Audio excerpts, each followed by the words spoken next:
Ya estamos de vuelta, seguimos aquí en CNN Chile Radio y como les contábamos antes de la pausa, nos acompaña aquí en el estudio el senador de Renovación Nacional, Manuel José Ossandón. Bienvenido, senador. Gracias por estar con nosotros. Hola, gracias. Buenos días. Gracias por estar aquí en el estudio. Bueno, senador, estábamos hablando justo antes de la pausa de este proyecto de reconstrucción nacional, así lo ha definido el gobierno, del que conoceremos esta semana. ¿Usted tiene mayores detalles? ¿Ha tenido información del proyecto o todavía no? No tengo mayores detalles. Tengo, bueno, lo que ha salido en la prensa y lineamientos, digamos, de poder, por una estrategia, hacia el Parlamento, para poder sacar un grupo de proyectos y medidas que ellos necesitan tomar, digamos. Y eso creo que tenemos que conocerlo para analizarlo. Pero, para entrar en detalle. Para entrar en detalle, pero en el fondo espero que empecemos a cambiar el ambiente. Estoy preocupado. ¿Qué ambiente? Porque hay un ambiente muy encrispado, muy violento, de mucha descalificación, de mucha persecución tonta. Mira, acá hablemos de algo que está de moda hoy día, que en un país con el problema que tenemos no debiéramos hablar. ¿Cuál? Mira, el presidente invitó a comer, no sé, o a almorzar, no tengo idea, creo que almorzar o a comer, sí. Un almuerzo a un grupo de amigos. ¿Ya? En contextos distintos eso no habría tenido ninguna importancia, pero cuando se cometen, a mi juicio, errores de comunicación política. ¿Del gobierno? Sí, y voy a dar un ejemplo. Al presidente Boric le pasó lo mismo. ¿Te acuerdas que empezó que los amigos, nunca más amigos, nunca esto, lo otro? Y por supuesto que después tuvo que, ¿no es cierto?, comérsela porque tuvo amigos, porque tenía gente de confianza, que es evidente que en ciertos puestos tú necesitas gente de confianza. Sí, claro. Entonces él tuvo una exageración en una comunicación política que después tuvo que comérsela. Entonces aquí se habla de un gobierno de emergencia, se habla mucha austeridad. Y ajuste fiscal, apretarse el cinturón. Justifica apretarse el cinturón y no se dan cuenta que esto es una señal. Porque si le metemos papel y lápiz, yo te aseguro que esta comida costó menos de lo que costaba un arriendo de un mes de la casa del presidente Boric. ¿Ok? No es que esté empatando, estoy diciendo que hay que tener mucho cuidado con la comunicación política cuando uno, para quedar bien o para ganar algo, le pone, como decimos en el campo, más color de lo que corresponde. Es un autogol entonces esto al final. Un error clarísimo. Es lo mismo que le pasó al presidente Boric, los habitutados, ponte tú, que no se van a repetir el cargo. O sea, hay que tener cuidado con lo que uno transmite, porque mira, en este proyecto que están presentando, yo me acuerdo haber tenido una vez una reunión con un parlamentario sueco y que nos dijo que en el mundo, para la gente común y corriente, era muy fácil decirle hay que subirle el impuesto a la gente, ¿ok? Y todo el mundo siempre iba a estar de acuerdo que le subieran a los ricos los impuestos, a las empresas los impuestos. Lo difícil es bajarlo, pero ¿cuál es el tema? El tema es que yo supongo que el ministro de Hacienda, que es una persona inteligente y todo su equipo, lo que ellos necesitan es recaudar más, ¿no es cierto? Sí, lógico. Claro. Y a veces, bajando los impuestos y haciendo crecer al país, tú no solo atacas el problema de la clase media porque das empleo, bajas los precios y recaudas más. Entonces, hay que saber cómo comunicarlo. Entonces, bueno, y ese es el gran desafío que probablemente va a tener el gobierno con este proyecto de reconstrucción. No tenemos el proyecto todavía y usted me dice que no conoce mayores detalles, pero hay líneas que se conoce y se saben públicamente que van a estar incluidas. Una de ellas tiene que ver con la rebaja de impuestos. ¿Usted está de acuerdo con esa idea, primero? La rebaja de impuestos a las grandes empresas de 27 a 23%. Yo estoy de acuerdo siempre y cuando, porque en la discusión parlamentaria van a haber todas las argumentaciones.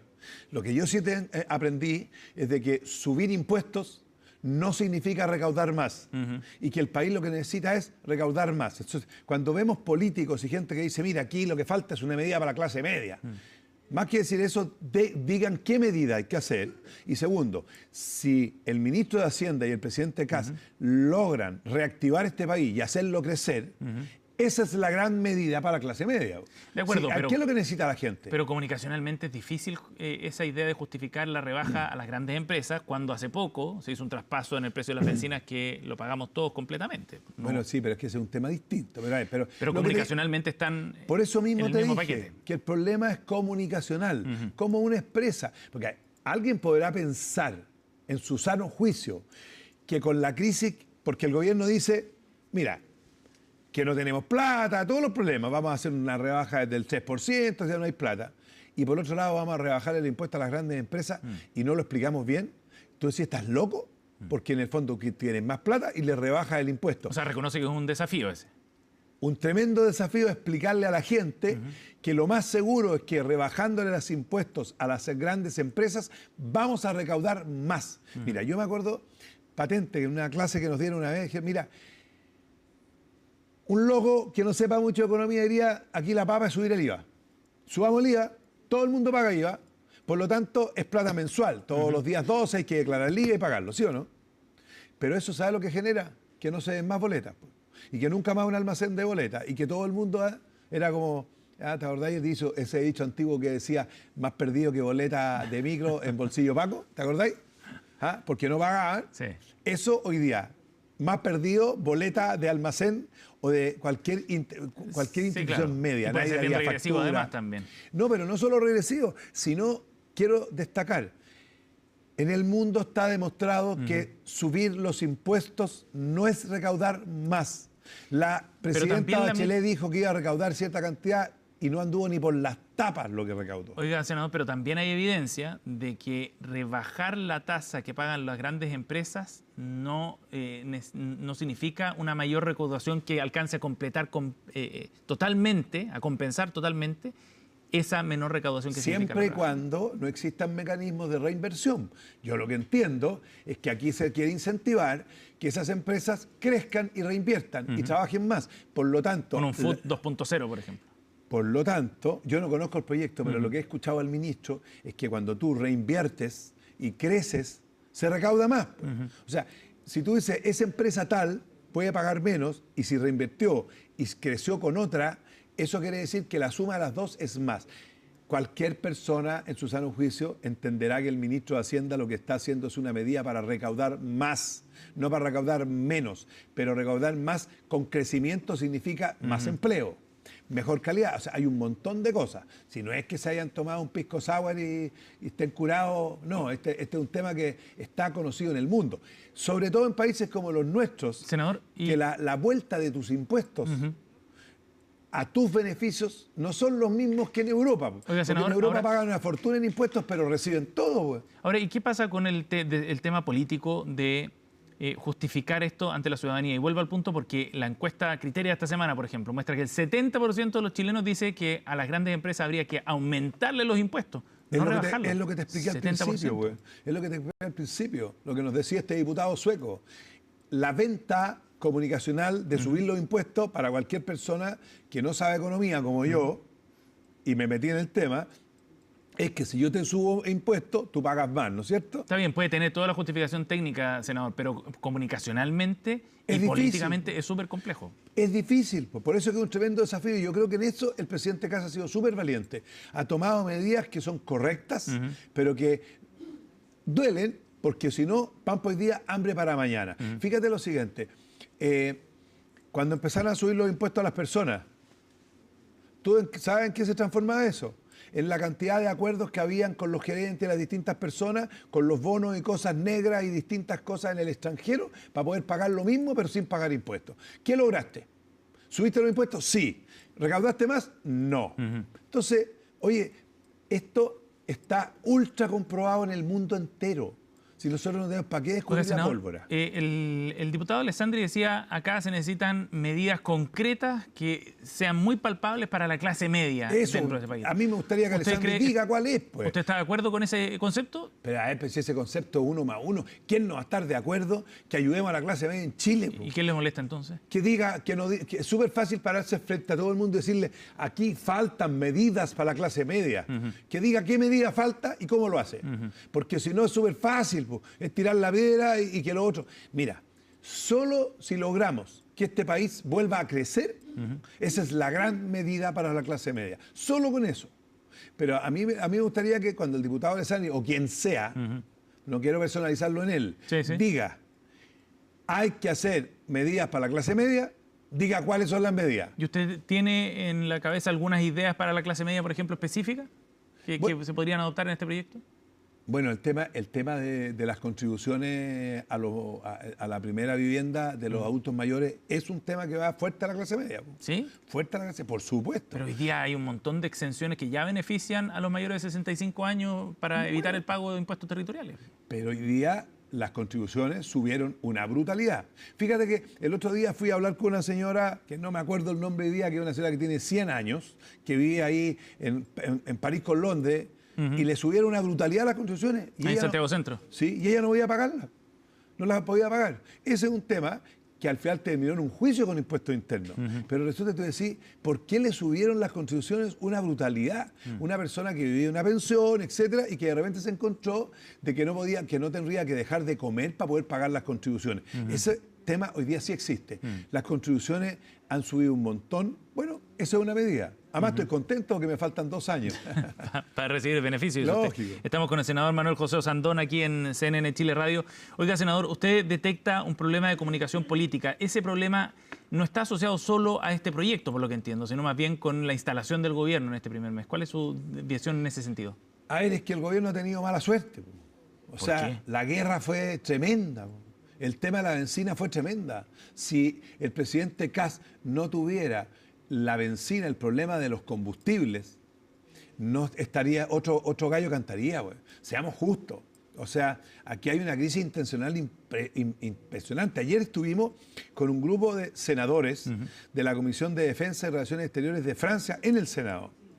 Y los tipos, miren lo que decían, digamos. La problemática que hoy día existe con todo esto en Europa. Y tú decías, Europa, que Europa no tiene problemas.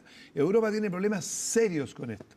No solo con la benzina, sino como la cantidad de migrantes que están arrancando de la guerra. Hay un tema gravísimo. Entonces, el sablazo que recibió el presidente Kast, y que en eso fue súper valiente, en decir, tomo una decisión que cualquier otro se habría endeudado.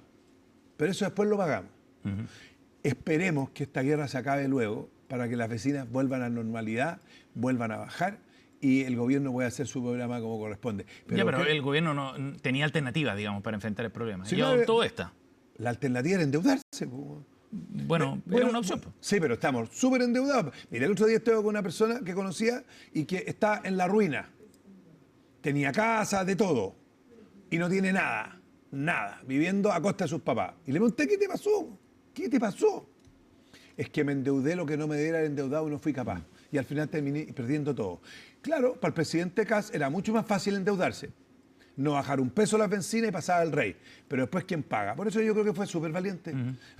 Oiga, senador, desde el punto de vista del proyecto y la discusión de este proyecto de ley de reconstrucción nacional, ¿usted cree que habría que separar el proyecto y quizás dejar en un solo paquete, por ejemplo, los temas que tienen que ver con asuntos tributarios y el resto en una ley miscelánea? No.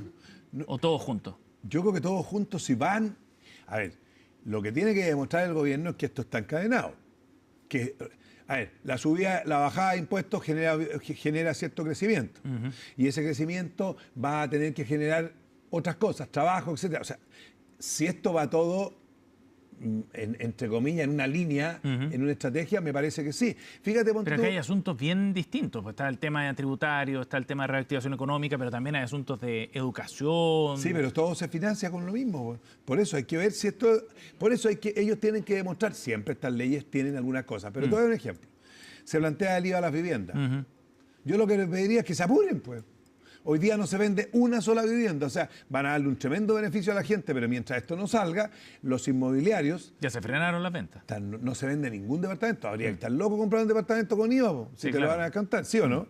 Ya, pero ¿quién está detrás de esto? Uno dice, no, las grandes inmobiliarias, pero debajo de las grandes inmobiliarias hay miles de personas que trabajan, pues. ¿Y cómo se les paga el sueldo a esa gente? Con las utilidades de ellos. Entonces, esto es una cadena. Entonces, cuando tú dices que voy a hacer un aporte para que las grandes empresas se desarrollen, inviertan, crezcan, ¿eso para quién va? Para los que trabajan ahí, pues. Y esa es la clase media. Oiga, en la oposición han calificado este proyecto como una reforma tributaria encubierta, dicen. Que en realidad este no es un proyecto misceláneo, tampoco es un proyecto de reconstrucción, sino que es una reforma tributaria y que está de alguna manera de contrabando dentro de la ley miscelánea. Lo que ya define cómo van a enfrentar el debate que viene. Lo que pasa es que la oposición ha tomado una estrategia, yo diría, peligrosa, que nosotros no lo hicimos, que es que empezara a cortar la llave. No voy a decir negar la sal y el agua, pero empezar a cortar la llave. Están preocupados si la primera dama sirvió el almuerzo una vez o no, en camaradería, o sea, tratando de acusar por lo que venga. Espero que no caigan en lo que nosotros no caímos. Ustedes fueron muy duros con el gobierno del presidente Boric. Nosotros no ¿Sí? le negamos nada importante, nada. Y yo fui presidente del Senado y tuve una relación extraordinaria con él.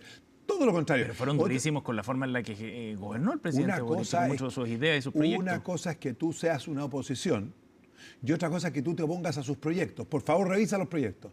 Todos los proyectos importantes que presentó el presidente Boric, todos fueron discutidos en tabla y la mayoría fueron aprobados.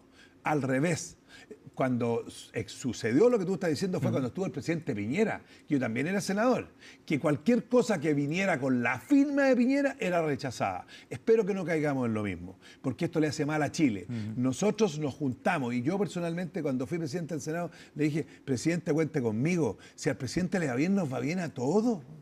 Entonces hoy día, ponte tú, empieza la violencia, qué raro. He escuchado alcaldes hoy día que hablan de la delincuencia, pero cuando estaba el presidente Boric estaban callados. No discutieron nunca, ni reclamaron nunca contra la delincuencia. Y la delincuencia es la misma. Pero ahí tiene un problema de comunicación política. Si aquí se planteó una fórmula, el presidente Kast tiene que cumplir. Y en eso tiene que apurarse, porque tiene que saber comunicar lo que va a hacer. ¿Por qué? Porque en seguridad hay muchas cosas que no hay que decirlas, pues. Te voy a dar un ejemplo. Nadie dijo nada, yo lo critiqué, me dieron duro. Me acuerdo cuando el presidente Piñera lanzó un plan en la Araucanía. ¿Te acordáis? Con policías vestidos de tortugas ninja. Claro, sí. El Comando Jungla. El Comando Jungla, y que dijo que iban a haber infiltrados. ¿Te acuerdas? No sé cómo le llaman, porque son los espías, estos infiltrados y todo. Yo fui el único que dije, ¿están locos? Eso se hace, no se presenta. Imagínate decirle a todos los movimientos terroristas, oye, ojo, les voy a mandar infiltrados. Y voy a tener todos estos personajes para que cuando ustedes pasen por aquí los vamos a agarrar a palo.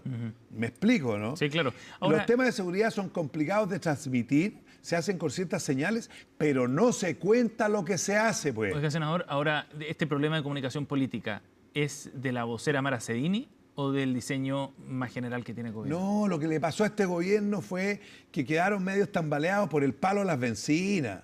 Y eso lo ha... No, está bien, pero hay forma de gestionar una crisis de ese Sí, calibre. pero es una crisis tan grande, porque yo creo que hace 30 años que no había una crisis tan grande como la de las bencinas, que claramente te cambia todo. Entonces, hoy día tenéis que ser súper cuidadosos, porque... Y vuelvo al punto, la vocera de gobierno, No es un Mara tema de Cedini, la ¿ha vocera. estado a la altura? Yo la encuentro una muy buena vocera, pero a ver, comete errores, aciertos, están partiendo. Yo lo que creo es lo siguiente. El gobierno tiene que ser capaz, es como feo que esté tratando de dármelas de experto aquí dando opiniones, lo digo No, pero con mucha usted humildad. tiene mucho carrete. Con mucha humildad. Si yo te transmitía algo a ti en campaña, por ejemplo, migraciones, y dije un montón de cosas de migraciones, hice videos de migraciones y mil cosas, la solución a eso tiene que ser rápida y acorde con lo que dije. A lo mejor puedo hacer cambios, porque otra cosa es con guitarra, porque además tenemos cambios, por ejemplo, que son muy importantes para enfrentar la migración. La sacada de Maduro, el cambio de gobierno en Bolivia, también. Muy importante. O sea, hoy día estamos a punto de conversar para tener relaciones diplomáticas con Bolivia. Sí. Y eso significa que se puede llegar fácil a un acuerdo para todas las personas que están ilegales en Chile. Y eso no quiere decir que sea regularizarlas. Para que la gente entienda en la casa, lo peligroso es cambiar el estatus migratorio en un país. O sea, que yo entro a un país caminando o entro a un país como turista y adentro cambio mi estatus y ahora soy trabajador. Eso no se puede hacer y no es sano. Pero ellos pueden salir y tenemos muchas cosas para poder volver después que vuelvan con sus papeles a trabajar como corresponde. Oiga, senador, ahora, si el problema entonces fue lo que se prometió en campaña y lo que se está haciendo, es que el gobierno no ha cumplido, entonces a su Yo no juicio estoy diciendo que con no es lo que se eso. está haciendo, yo estoy hablando de cómo se va a comunicar. No ha partido nada, ha sido un mes. O sea, de las personas que yo he estado, conocen su oficina recién. Pero el mismo gobierno se puso la vara cuando dijo que iba a haber cambios que se iban a notar desde el día 1. y que les quedaban tantos días a los migrantes y resulta que hasta ahora, según el propio presidente, no se ha expulsado a ningún migrante. Yo eso es lo que te estoy explicando, que cuando uno este problema de comunicación política tiene que ser acorde con lo que tú propusiste. Pero el presidente ha tenido la suerte que hay dos cambios importantes, te lo dije, Venezuela y Bolivia, que son muy importantes. Sí, en esa materia en particular, en esa materia. Entonces tú podrías hacer cosas que no es lo que la gente cree, que es agarrar a todas estas personas y echarlas a un barco o a un avión y llevárselas y botarlas para el otro lado. No es así. Pero hablemos de otra cartera sensible, la de seguridad, por ejemplo. En el tema de seguridad, si es que no ha habido resultados, grandes éxitos, etcétera, no tiene que ver con imposible que haya 30 ¿no? días, pero sí te puedo decir que hay un montón de acciones. Pero hemos estado hablando de la ministra Steiner por otro tema que se generó por otras circunstancias. Error de comunicación política, porque hay un montón de cosas que yo sé, porque he estado en reuniones importantes que son secretas, que se están haciendo en el control de gente que tiene órdenes de aprehensión, por ejemplo, pero que no se pueden decir, pues. Eso tienen que estar los resultados después. O sea, si la ministra va a estar anunciando las medidas, ¿no es cierto?, que va a tomar para combatir el crimen organizado, es que estamos mal. No, por supuesto que no. Pero, por eso es tan difícil la comunicación política cuando tú prometes algo. Pero uno no puede decir que la situación en la que está envuelta la ministra Steiner tiene que ver con comunicación política. El problema es que ella solicitó ciertos antecedentes respecto a funcionarios de la PDI siendo fiscal, lo dijo el fiscal Ángel Valencia, y que termina en una crisis donde deja entre la espada y la pared al director general de la PDI. Ese es el problema. Mira, y eso no es comunicación política, eso voy. La comunicación política fue cómo se transmitió eso y si es verdad que se hizo o no. Porque por eso que hay que investigarlo. Lo tienen que investigar. Porque yo tengo muy buena impresión de ella, capacidad, y tengo pero muy buena impresión del director de la PDI. O sea, a mí me ha tocado trabajar, yo fui 4 años más en la comisión de... Y miren la situación en la que terminó el director general, dando explicaciones en la Cámara de Diputados. Y lo que tiene que hacer es estar preocupado de la otra pega que está haciendo. Claro. Que la otra pega no es una pega que se puede transmitir. Por eso que te dije al principio, que he tratado de explicar, que es difícil explicarlo, que hay que tener mucho cuidado cuando uno transmite algo en campaña, porque esas cosas no es llegar y expresarlas. O sea, la estrategia de lo que se está y que va a tener resultados, acuérdate de mí, en el combate al crimen organizado, no se puede publicitar, porque si no, sería un suicidio. Evidente. Mira, te voy a contar un tema que estoy metido y que es muy entretenido y que nadie se ha dado cuenta. Autos blindados. Estuve en Colombia. Acabo de estudiar lo que va a hacer en Brasil. Tú sabes que en Chile ya hay empresas que tú puedes blindar. Tú eres un empresario, tienes miedo que te pase algo, blindas tu auto. Y después lo vendes. ¿Y quién lo compra? Ni idea. Cualquiera. ¿Y quién lo va a comprar? ¿A quién le interesa un auto blindado? A los narcos, pues. Al crimen organizado. Bueno, eso hay que hacerlo y regularlo en Chile, por ejemplo. ¿Qué se hace? Son temas que parecen simples y que son súper complicados. Estamos con el senador Manuel José Sandón aquí en CNN Chile Radio. Raya para la suma, senador. ¿Usted cree que el gobierno tiene que empezar a mostrar resultados pronto en algunos de estos temas críticos que comprometió en campaña? Migración, empleo, seguridad. Siempre, pero es difícil. Se va a demorar un poco más. Creo que la crisis, insisto, la crisis de la benzina es la crisis más grande que ha habido, no sé, en los últimos 50 años en este país, porque fue un sablazo ya tremendo, porque eso hace que sube todo. Por una decisión política. Pero una decisión política técnica es responsable. Porque es mucho más fácil echar la basura debajo de la alfombra. O sea, para el presidente de la República era mucho más fácil haberse endeudado en 2.000 millones de dólares, 3.000 millones de dólares, y esto nadie hubiera sabido nada. Pero después hay que pagarlo. Entonces, ¿qué es lo que me pasa a mí? Que fui al Sótero del Río a ver a don Manuel Molina, ese personaje que por defender a una niñita, a un señor de 80 años, lo patearon en la calle y que está hoy día en la UCI y que todavía no le pueden hacer el examen porque no hay anestesista en el Sótero del Río. Ya, eso pasa cuando tú te endeudas. Eso te pasa cuando tú esa tierra le echáis debajo y ¿qué pasa después? No hay plata para esto, no hay plata para lo otro. Hoy día la crisis en los hospitales es tremenda porque el presupuesto que se aprobó es más bajo que el del año pasado, que no alcanzó a terminar el año. Entonces yo te puedo decir que en el caso del hospital que yo más conozco, que es el Sótero del Río, de primera, un hospital que funciona impecable, pero no hay máquina. Ponte tú en cardiología. Por problemas presupuestarios. Sí, pues, y en el hospital de la Florida no hay cardiólogo. Entonces, ¿qué pasa con los cardiólogos? Los pacientes de cardiología los mandan al Sótero y en el Sótero no tienen máquina para hacer los exámenes. Miren, ¿y eso qué significa al final? Que hay gente que se muere y que nadie sabe, porque se murió, pero siempre que no sea el de uno. Entonces, ¿Difícil la decisión del presidente Kast de la bencina? Sí, pero fue responsable. Pero, senador, el problema es que eso para la ciudadanía se entiende en la medida en que hay un ajuste fiscal que corra parejo para todos. Y ahí volvemos al tema de la rebaja de los impuestos a las grandes empresas. Ya, pero lo que te estoy diciendo yo al principio, dos cosas. Primero, un error sí que cometieron en la rebaja del 3%, a ver, que se le hubiera ocurrido rebajarle un 3% a seguridad. Eso hubiera estado fuera. Ese fue un error, lo reconozco. No se podía, si la base de este gobierno era la seguridad y el combate a la seguridad, bueno, eso no se tocaba. Pero te insisto, el ministro tiene que demostrar, porque sé que está convencido, que esa rebaja de impuestos al final va a ser más recaudación de la de hoy día. Porque, ojo, tú tienes que sumar el total de la recaudación. No solo las empresas, sino lo que generan las empresas. Sí, claro. Ya, es lo que paga la empresa, más lo que pagan los empleados de la empresa, más los que consumen el producto de la empresa, ese total. Entonces, no me vengan a decir que el ministro de Hacienda va a ser tan bruto de hacer algo para recaudar menos cuando necesita más plata. ¿No será que la fórmula es distinta y que él va a recaudar más? Y eso es lo que hay que ver ahora con el proyecto, claro. Sí, pues, y que necesita que este país crezca. Pues. Con el informe financiero correspondiente. Oiga, senador, para ir cerrando, en el Congreso, bueno, ya hemos visto lo que han planteado desde la oposición, que plantean que esta es una reforma tributaria encubierta, entre otros asuntos. Pero hay un grupo en particular, el del PDG, que puede ser relevante por los 13 votos que tiene en la Cámara de Diputados y que podrían terminar inclinando la balanza en favor del gobierno. ¿Cómo ve usted el rol de ese grupo de parlamentarios en particular o del PDG que está tomando en el Congreso? Mira, yo lo único que apelo es a su responsabilidad. A mí me da la impresión, por lo menos a las personas, son un par que conozco, que en el fondo son gente razonable. Y si el gobierno es capaz de mostrar técnicamente eso, ellos van a votar correctamente. Y el gobierno tiene que ser tan inteligente y tan didáctico en la muestra de que los que se estén oponiendo por oponerse queden en vitrina hacia la gente.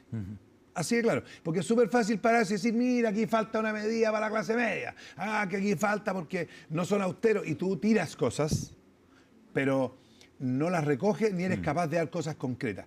Yo creo que si el gobierno lo hace bien, lo comunica bien y demuestra que técnicamente su proyecto es viable y que es mejor para Chile, yo te aseguro que van a estar los votos del PDG, porque la mayoría son gente razonable que quieren que le vaya bien a Chile.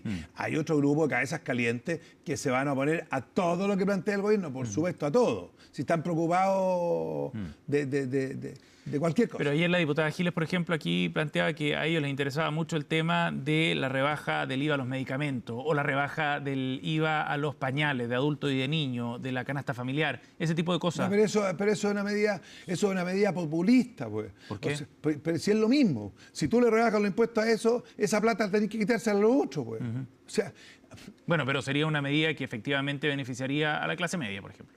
Sí, pero depende. Porque a lo mejor se la van a cobrar por otro lado. Yo no saco nada con rebajarle el IVA a los medicamentos, que me encantaría. Me encantaría que se pudiera hacer, si eso significa que no hay plata para los hospitales, pues. Pero si esto es una bolsa, el presidente no tiene cajas de distintas cosas, digamos. Por supuesto, decir... Sí, va todo al mismo saco. ¿Quién no va a estar feliz que le bajen el IVA a los pañales? Oye, yo tengo nietos felices, mis hijos van a estar felices. Estoy de acuerdo. Pero ¿cómo lo financiamos? Eso es... Entonces, cuando tú dices, bajemos a los medicamentos, a mí me encantaría que ni los medicamentos, ni los libros, por ejemplo, en cultura, pagaran IVA. Pero para eso tenemos que tener un Estado financiado. Y ahí tú puedes tomar ese tipo de medidas. Está difícil cuadrar el círculo en todo. Sí, pero no en una crisis como hoy día, güey. Porque, mira, uno de los problemas que va a tener que demostrar, por lo menos a mí, el ministro, es que le va a rebajar las contribuciones a los adultos mayores. Sí. ¿Ok? Está bien. Me encanta. Yo tengo 63, así que en 2 años más, en 1 año y medio más no pago. ¿Estamos? Pero dime una cosa. ¿Cómo le devuelvo esa plata a los municipios? Ojo, a los municipios pobres. Ya. Yo necesito esa respuesta, güey. Porque cortas algo, das una ayuda, pero a lo mejor tú lo que le haces es quitarle la plata que ponen esos municipios a la atención primaria, por ejemplo. La atención primaria se sustenta con un per cápita y con aporte municipal. Si tú le cortas el aporte municipal, puede bajar la calidad de la atención primaria de salud. Entonces, al final, Tiene que salir esa plata de algún lado también. Es un círculo vicioso, porque tú eres una persona modesta, dejas de pagar contribuciones, pero no te atienden en el consultorio. No sé si me explico. Sí. Hay que tener cuadradita la figura. ¿Y usted entera. esperaría que eso estuviera en el proyecto así bien armado, digamos? Por supuesto que tiene que estar bien armado, pero nosotros tenemos que entender que esto se demora un par de años. Bien. Es imposible que esto salga de un día para otro. Si no, no estaríamos haciendo un proyecto micenario. El senador Manuel José Sandón ha estado con nosotros aquí en CNN Chile Radio. Gracias, senadora. Muchas gracias por la venido. invitación. Nos vamos a la pausa, 9:36. La temperatura a esta hora acá en Santiago sube lentamente después de una mínima que bordeó los 9,6 grados. A esta hora llegamos a los 11,9, máxima de 19 para el día de hoy. Pausa y volvemos con nuestro panel de conversación, Voces del Poder.